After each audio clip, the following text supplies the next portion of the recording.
Video নিয়ে হাজির হলাম। আমি এখানে আলু দিয়ে করলা ভাজি করেছি, মানে ভাজি করতেছি আর কি। আর এখানে আমি নিয়েছি মিষ্টি কুমড়া একটু আমার বাবুর জন্য, আর সবজি খিচুড়ি রান্না করব। আমি ভালো করে মিষ্টি কুমড়াটা কুচি করে নিব।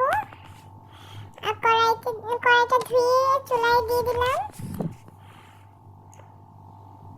কড়াইটা গরম হলে আমি পেঁয়াজ কুচি দিয়ে দিব, আর সাথে তেল দিয়ে দিব।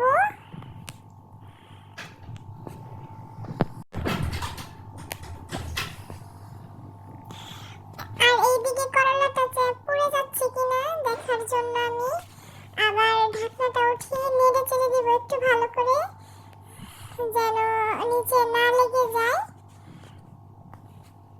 করলা ভাজিটা হয়ে গেছে প্রায়, আর কিছুক্ষণ রান্না করব তাহলেই হয়ে যাবে।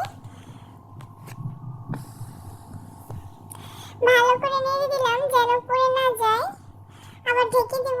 আর এদিকে আমার বাবুর জন্য খিচুড়ি বসাবো কড়াইতে। কড়াইটা তেল গরম হয়ে গেলে এখানে আমি গ্রেট করে রাখা সবজিটা দিয়ে দিব, মিষ্টি কুমড়া। মিষ্টি কুমড়াটা দিয়ে তারপর একে একে সব ধরনের মশলা দিয়ে দিব। যেহেতু বাচ্চার জন্য খিচুড়ি রান্না করব, এখানে তেমন কোনো মশলা দেব না, শুধু একটু আদা রসুন বাটা দিব, চাল দিলাম এখানে, আর একটু হলুদ দিব আর লবণ দিব। তারপর এটা ভালো করে একটু ভেজে নিব যেন সবজির কাঁচা গন্ধটা চলে যায়।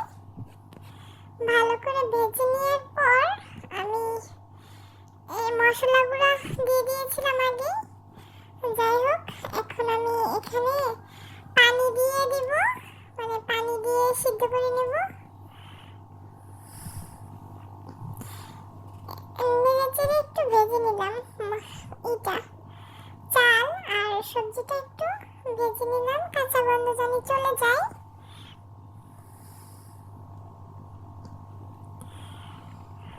লবণ দিয়ে দিলাম।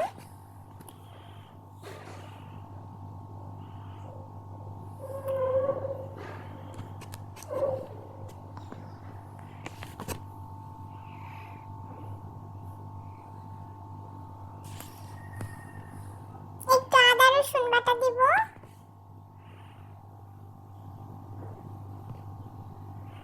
আর একটু হলুদের গুঁড়া দিব। বাচ্চাদের খিচুড়িতে বেশি মশলা না ইউজ করাই ভালো, তাতে বাচ্চাদের গ্যাস হতে পারে। এই খিচুড়িটা অনেক পুষ্টিকর, বাচ্চাদের জন্য সপ্তাহে 2-3 দিন একবার করে রান্না করে দেওয়া যায়। খুবই পুষ্টিকর একটা খাবার।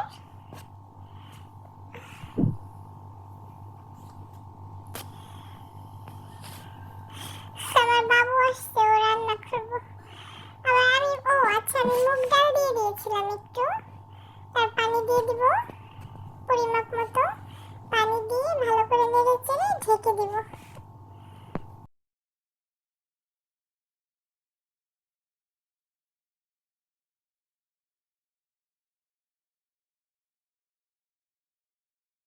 এখন আমি আরেকটা চুলায় রাতে সেহরির জন্য মুরগির মাংস রান্না করব।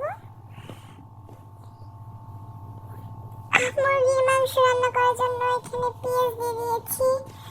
এখন গরম মশলা দিয়ে দিব।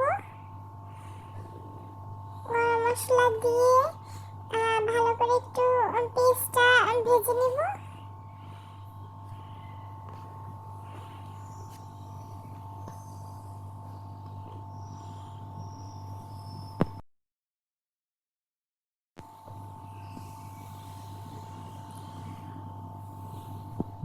পেঁয়াজটা বাদামি কালার হয়ে আসলে আমি এখানে পানি দিয়ে দিব হালকা। পানি দিয়ে মরিচের গুঁড়া দিয়ে দিব, হলুদের গুঁড়া দিয়ে দিব, পরিমাপ মতো লবণ দিয়ে দিব, আর আদা রসুন জিরা বাটা দিয়ে দিব। মশলাটা ভালো করে কষিয়ে নিব। ভালো করে কষিয়ে নিলে মশলার কাঁচা গন্ধ আসে না আর কি। আদা রসুন জিরা বাটা দিয়ে দিয়েছি। কষানি হয়ে গেলে আমি এখানে মুরগির মাংসটুকু দিয়ে দিব।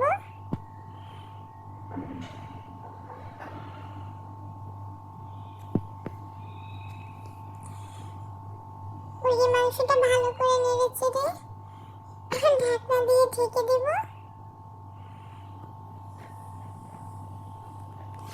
রান্না করে নেব। এইদিকে আমার বাবুর খিচুড়িটা হয়ে আসছে।